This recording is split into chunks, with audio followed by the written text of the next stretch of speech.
Hello friends, இன்னைக்கு வீடியோல ஒரு சம்மர் ஸ்பெஷல் ரெசிபி குல்ஃபி தான் செய்ய போறோம். மெயினா ரெண்டே பொருள் இருந்தா போதும். பாலும் சர்க்கரையும் வச்சு ரொம்ப ஈஸியா நம்ம வீட்லயே இந்த குல்ஃபி செய்ய முடியும். குல்ஃபி மோல்ட் எல்லாம் கூட தேவையில்ல. நம்ம வீட்ல இருக்க டம்ளர் வச்சு ஈஸியா செஞ்சிரலாம். இப்போ வாங்க இந்த சம்மருக்கு நல்ல ஜில்லுன்னு இந்த டேஸ்டியான குல்ஃபி எப்படி செய்யறதுன்னு பார்க்கலாம். கீர்த்தி சௌமிஸ் கிச்சனை ஃபர்ஸ்ட் டைம் பார்க்கறீங்கன்னா ரெட் கலர் சப்ஸ்கிரைப் பட்டனை கிளிக் பண்ணிட்டு பக்கத்துல இருக்க பெல் ஐகான்ல ஆல் கொடுத்துக்கோங்க. என்னோட வீடியோஸ்லாம் பிடிச்சிருந்துச்சுனா லைக் பண்ணுங்க, கமெண்ட் பண்ணுங்க, ஃப்ரெண்ட்ஸ் அண்ட் ஃபேமிலிக்கு ஷேர் பண்ணுங்க. இப்போ வாங்க வீடியோக்குள்ள போலாம். ஃபர்ஸ்ட் குல்ஃபி செய்யிறதுக்கு பால் காய்ச்சிக்கலாம். நான் ஸ்டவ் ஆன் பண்ணி வாணல்ல 1/2 லிட்டர் பால் எடுத்துர்க்கேன்.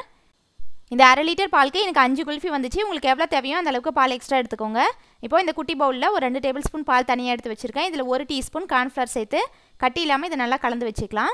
குல்ஃபியோட திக்னஸ்க்காக நீங்க கார்ன் ஃப்ளவருக்கு பதிலா மைதா கூட சேர்த்து கரைச்சி எடுத்து வச்சுக்கோங்க.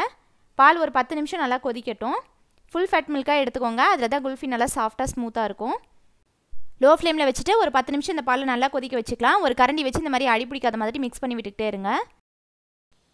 இப்போ இதில் 2 ஏலக்காய் நல்லா பொடியாக தட்டி சேர்த்துக்கிறேன். ஏலக்காயோட ஃப்ளேவர் குல்ஃபியில் ரொம்ப நல்லாயிருக்கும், கண்டிப்பாக சேர்த்துக்கோங்க.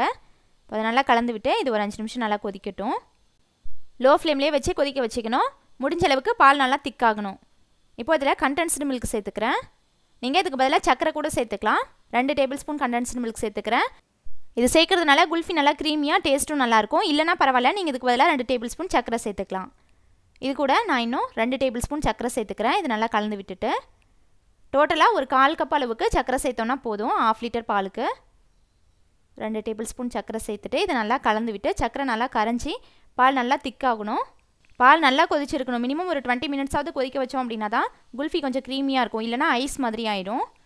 இப்போ இதில் நம்ம கரைச்சி வச்சுருந்தோம்ல கார்ன்ஃப்ளவர் பாலில் அது சேர்த்துட்டு இதை நல்லா கலந்து விட்டு இன்னும் ஒரு 10 நிமிஷம் லோ ஃப்ளேமில் கொதிக்க வச்சுக்கலாம். கார்ன்ஃப்ளவர் சேர்த்தோம்னா குல்ஃபி நல்லா திக்காக சாப்பிட்றதுக்கும் க்ரீமியாக நல்லாயிருக்கும். அதிகமாக சேர்த்துடக்கூடாது. 1 டீஸ்பூன் இல்லைனா மேக்ஸிமம் 2 டீஸ்பூன் தான் சேர்க்கணும். ரொம்ப சேர்த்துட்டோன்னா கெட்டியாக இருக்கும். இப்போ இதில் நட்ஸ் எல்லாம் சேர்த்துக்கலாம். 5 பாதாம் 5 முந்திரி நல்லா பொடியாக குட்டி குட்டியாக கட் பண்ணி சேர்த்துருக்கேன். இது கூட பிஸ்தா இருந்துச்சுன்னா அதுவும் கட் பண்ணி சேர்த்துக்கோங்க, நல்லாயிருக்கும். இன்னும் ஒரு 5 மினிட்ஸ் நல்லா கொதிக்க வச்சுக்கலாம். பால் முன்னே இருந்ததை விட நல்லா திக்காக இருக்குது.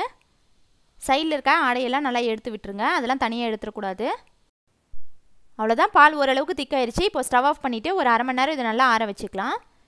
உங்களுக்கு மலாய் குல்ஃபி மாதிரி நல்லா க்ரீமியாக வேணும் அப்படின்னா இன்னும் ஒரு 1/2 நல்லா கொதிக்க வச்சு அப்புறமா கூட செய்யலாம். இது நல்லா ஆறினதுக்கு அப்புறமா இதை டம்ளரில் ஊற்றிக்கிறேன். குட்டி குட்டி டம்ளராக எடுத்துக்கோங்க. பெரிய டம்ளராக இருந்துச்சுன்னா ஃப்ரீஸ் ஆகிறதுக்கு ரொம்ப டைம் ஆகும். எனக்கு இந்த 1/2 லிட்டர் பாலில் 5 குல்ஃபி வந்துச்சு இந்த குட்டி குட்டி டம்ளரில். இதே மாதிரி 5 டம்ளர்லேயும் ஃபில் பண்ணிவிட்டு இது மேலே அலுமினியம் ஃபாயில் பேப்பர் போட்டு கவர் பண்ணிக்கலாம். உங்ககிட்ட அலுமினியம் ஃபாயில் இல்லைனா நம்ம பாலித்தீன் கவர் இருக்கும்ல, அந்த கவர் போட்டு சுற்றியும் ரப்பர் பேண்ட் போட்டுக்கோங்க டைட்டாக. இந்த மாதிரி டைட்டாக கவர் பண்ணிவிட்டு நல்லா ப்ரெஸ் பண்ணி விட்டுக்கோங்க, கேப் இல்லாத மாதிரி. இதே மாதிரி நான் எல்லா குல்ஃபிக்கும் ஃபாயில் போட்டு கவர் பண்ணிக்கிறேன். இந்த மாதிரி எல்லாத்தையும் கவர் பண்ணதுக்கப்புறமா மேலே சின்னதாக ஒரு ஹோல் மட்டும் போட்டுக்கலாம். கத்தி வச்சு லைட்டாக ப்ரெஸ் பண்ணால் போதும். ரொம்ப பெரிய ஹோலாக போட்டோன்னா ஸ்டிக்கு நிற்காது. இப்போ இதில் ஒவ்வொரு ஸ்டிக்காக எடுத்து வச்சுக்கிறேன். ஸ்ட்ரைட்டாக வச்சுக்கோங்க, கீழே விழாத மாதிரி. அவ்வளோதான், இதே மாதிரி எல்லாத்தையும் வச்சுட்டு இப்போ இது எல்லாத்தையும் எடுத்து ஃப்ரீசரில் வச்சிடலாம். மினிமம் ஒரு 8 மணி நேரமாவது வைக்கணும். அப்போ தான் குல்ஃபி நல்லா ஃபார்ம் ஆகும். இப்போது 8 ஹவர்ஸ்க்கு அப்புறம் மேலே இருக்கிற அலுமினியம் ஃபாயில் பேப்பரை எடுத்துடலாம். இந்த மாதிரி எல்லா அலுமினியம் ஃபாயிலும் எடுத்ததுக்கப்புறமா ஒரு 30 செகண்ட் தண்ணியில் வச்சிடலாம், நார்மல் வாட்டரில். அப்போ தான் ஈஸியாக எடுக்கிறதுக்கு வரும். ரொம்ப நேரம் வச்சிடக்கூடாது. லைட்டாக ஒரு 30 செகண்ட் வச்சு எடுத்தால் போதும். இப்போ இந்த ஐஸ் ஸ்டிக் எடுத்து இந்த மாதிரி லைட்டாக ரொட்டேட் பண்ணோம் அப்படின்னாவே வந்துடும் ஈஸியாக. ஸ்ட்ரைட்டாக இழுக்கக்கூடாது, குச்சி மட்டும் தனியாக வந்துடும். அதனால் இந்த மாதிரி ரொட்டேட் பண்ணி எடுங்க. அவ்வளோதான், நம்மளோட டேஸ்டியான குல்ஃபி ரெடி. இதே மாதிரி நிறைய சம்மர் ஸ்பெஷல் ரெசிபிஸ் நம்ம சேனலில் போட்டிருக்கோம். அந்த வீடியோஸோட லிங்க் எல்லாம் டிஸ்கிரிப்ஷனில் இருக்குது. பார்க்காதவங்க கண்டிப்பாக பாருங்கள். இந்த ரெசிபி நீங்களும் ட்ரை பண்ணிவிட்டு ஃபீட்பேக் கமெண்ட்ஸில் சொல்லுங்கள். இந்த வீடியோ பிடிச்சிருந்துச்சுன்னா லைக் பண்ணுங்கள், ஷேர் பண்ணுங்கள். கீர்த்தி சௌமிஸ் கிச்சனை சப்ஸ்கிரைப் பண்ணுங்கள். தேங்க்ஸ் ஃபார் வாட்சிங்.